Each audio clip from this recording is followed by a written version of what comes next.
Hi guys, ang dami ng grapes oh. Walang namimitas. Ako lang namimitas. Yan mga hinog na. Ayan oh. Sagana.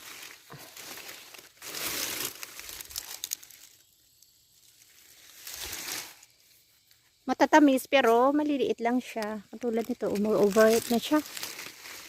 Wow. Sa dulo yan hanggang dun oh, ang dami-dami.